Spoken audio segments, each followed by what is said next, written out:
अगर हमारी तरह आप भी कश्मीर आने का प्लान कर रहे हैं तो ये गलती भूल के भी मत करना जो हमने कर दी। क्योंकि जैसे ही आप जून मंथ में कश्मीर आने का प्लान करोगे तो आपको लगेगा कि यहाँ पर तो बहुत ज़्यादा सर्दी है और हमारी तरह आप भी विंटर के क्लोथ्स यहाँ पर लेके आओगे। लेकिन जब हम यहाँ पर पहुँचे तो बिल्कुल ऑपोजिट था।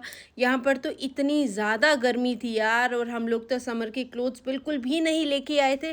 खैर छोड़ो, अब दिन की शुरुआत हो जाती है शिकारा राइड पर। तो शाम के टाइम हम पहुंच जाते हैं डल लेक पर, क्योंकि दिन में तो इतनी ज़्यादा गर्मी थी कि कहीं भी निकलने का मन ही नहीं किया। लेकिन जैसे ही शाम के 4 बजते हैं तो हम पहुंच जाते हैं डल लेक पर शिकारा राइड पर। और यहाँ पर इतना सुंदर व्यू था और वेदर तो बहुत ही ज़बरदस्त था। दिन के टाइम तो लगभग बहुत गर्मी होती है, लेकिन शाम के टाइम तो बहुत ही मज़ा आ रहा था। और ये लो राइड करते करते हम पहुंच जाते हैं मीना बाज़ार में। लेकिन हम लोग यार ईद के टाइम यहाँ पर आए थे तो काफ़ी शॉप्स जो है यहाँ पर क्लोज थी, लेकिन फिर भी बहुत ज़्यादा मज़ा आ रहा था।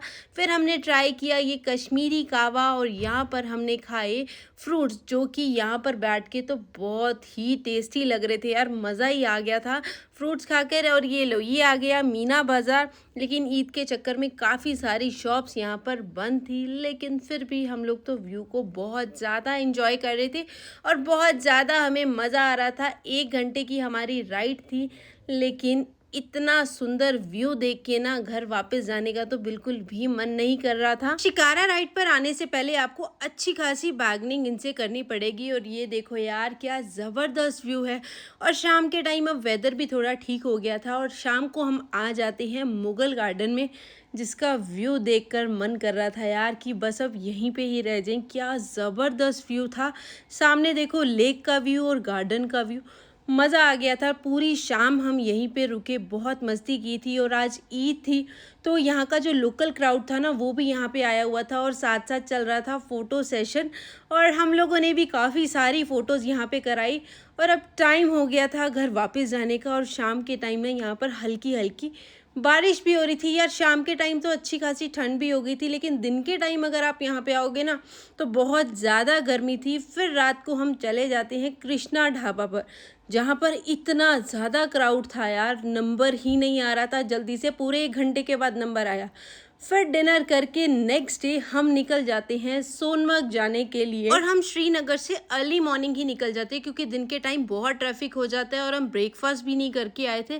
फिर हम आ जाते हैं यहाँ पर पारस रसोई और यहाँ पर हमने की शॉपिंग।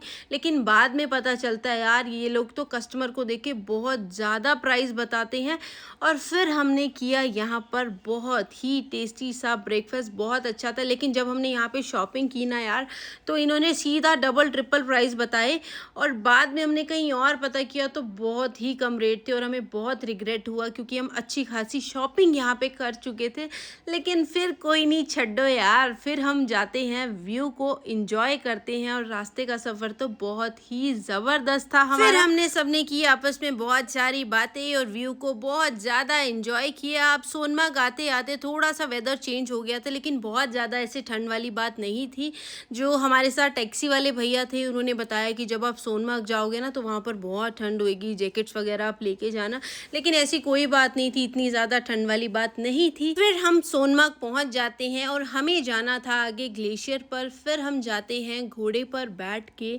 और ये देखो यार, मतलब यहाँ पर जितने भी व्यूज़ देखे ना तो मज़ा आ रहा था यार, मन कर रहा था ना यार बस यहीं पे ही बस जाएं।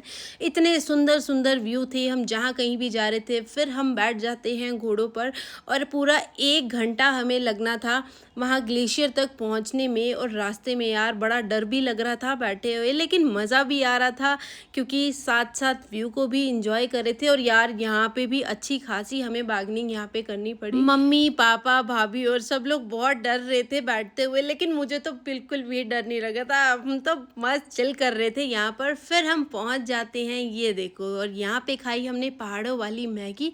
फिर हमें जाना था आगे ग्लेशियर पर। फिर हमने सबसे पहले शूज़ यहाँ पर रेंट पे लिए लिए। यहाँ पे भी बहुत बहुत रेंट बता रहे थे 200-300, लेकिन हमने 50-60 रुपए में यहाँ पे रेंट पे किया और शूज़ लिए। फिर हम चल देते हैं सब साथ में आगे की तरफ। पापा ने तो आगे साथ चलने से मना ही कर दिया कि इतनी दूर मैं तो पैदल नहीं चल पाऊंगा। फिर मम्मी, भैया, भाभी और मैं, हम चारों चल देते हैं।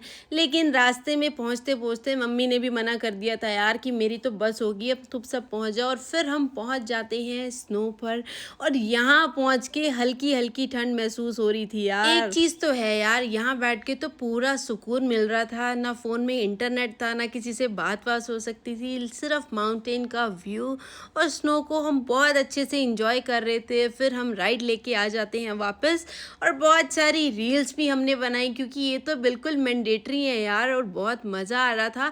फिर टाइम हो गया था 3 बजे का। फिर उन्होंने वापस भेजना हमें शुरू कर दिया था क्योंकि हमें आगे भी जाना था, क्योंकि हल्की हल्की बारिश होनी शुरू हो चुकी थी। और वापस घोड़े पे बैठ के हमें सोनमार्ग जाना था, जिसका सफ़र था 1 से 1.5 घंटा हमें लगने वाला था। तो हम जल्दी जल्दी से वापसी की तरफ चल देते हैं। और यहाँ पे हमने ली ये बोट जो कि बहुत ही ज़्यादा सुंदर थी। और अब हम चल देते हैं वापसी घर की तरफ। और यहाँ पे आते आते भी बड़ा ज़बरदस्त व्यू था, और हमने बहुत सारी रील शूट कराई, बहुत सारी फ़ोटोज़ वीडियोज़ कराई। लगभग 7 बजे तक हम आ जाते हैं वापस, क्योंकि हमें जाना था श्रीनगर में। और जाते जाते मैंने तो बहुत सारी वीडियो शूट की। जो व्यू था बड़ा ज़बरदस्त था। और कल क्या होता है ये आपको बताएंगे कल के